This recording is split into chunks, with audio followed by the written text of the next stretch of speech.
Hi everyone! So, yes, we finally finished the beach ball sized golden snitch birthday cake.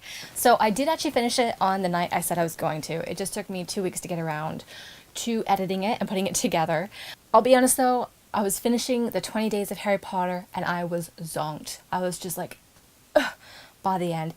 And also it doesn't help that cake decorating, it's not really my gig. I've got a whole lot of other strengths in other areas. Cake decorating is not one of them. But that's okay. It did turn out looking like an alien, so please don't judge me. Fortunately, it wasn't a complete waste. A, the cake was delicious, and B, I learned quite a few tips for other people who are like me, who are non-cake decorators, and decide suddenly that creating a whopper of a cake is a good idea. So here is the first tip, baking the cakes. Now, there are a few ways of doing this, two really. One is that you can bake it in layers and carve your cake out, and most people would do it that way.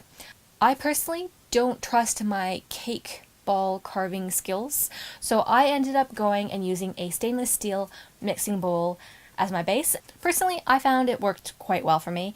I did look up on some forums before I started though. Stainless steel, yes, is completely fine in the oven, especially since we are going to be baking it at low temperatures. They did mention one of the issues that stainless steel isn't good for conducting heat, so it can be a little patchy in cooking the cake. I found that I baked mine at 110 degrees Celsius for 8 hours. My cake turned out perfectly, so I had no problems there. In saying that, probably start checking your cake at the 6 to 7 hour mark, because if there's one thing I know, every oven is completely different. In terms of how much to make, this is how I made this cake, which, looking at it as it is as an alien, either it needs to be carved in or it needs to have an extra layer to put in. But for ingredients, this is how much it took to make this cake. It's about 10 kilos worth of ingredients. 18 cups of self-raising flour, which is approximately 2.4 kilograms. 12 cups of white sugar, which is approximately 2.5 kilograms. 6 cups of plain flour, which is 0.8 kilograms. 1.8 kilos of butter. 18 teaspoons of vanilla essence. 3 dozen eggs. And 7.5 cups of milk. It's a lot of cake. So to make the two batches, you are going to have to break these down. So you make the single recipe that I gave for the golden snitch cake, which is one batch. You make that 4 times for each side of each cake. So in total you have 8 batches of the cake. Prepare to spend your day and the entire weekend actually in the kitchen. Tip number 2, line your cake pan. Now, when I was looking on some of the forums, one of them said for stainless steel pans, you just need to butter it and flour it and things won't stick. No. Line your cake pans. Now, you could just butter your pan and run baking paper just through the center, just so it's easier to lift out.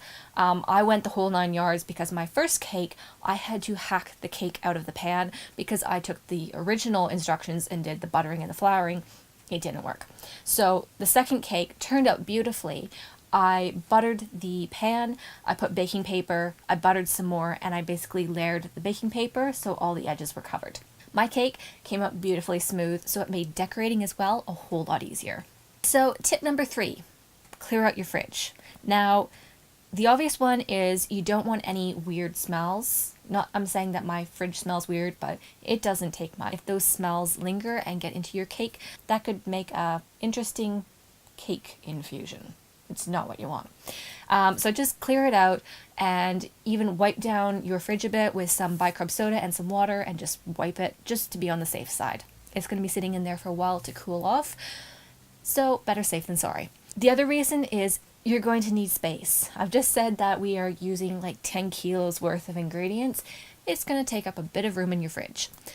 The other reason is I actually used my fridge shelves. I lined them with baking paper and I actually used those as my plates. The main reason is it was the only thing that was going to fit over the big bowl and actually be able to turn it upside down properly. But also once I got the cake and I had to cool it, it meant that I got to slide the cake straight into the fridge and bring it out, keep it on there and ice it and slide it back in. So it turned out to be the perfect plate as well. what are we up to? Tip number 4. When you are making a massive pound cake, you are going to need support. I finally clicked the day before I was about to put it together that if I put one cake on top of the other, the bottom one was going to go splat. So I quickly ran down to my kitchen store, or a cake store or a craft store, whichever one you have. Amazon works if you have time to order from there.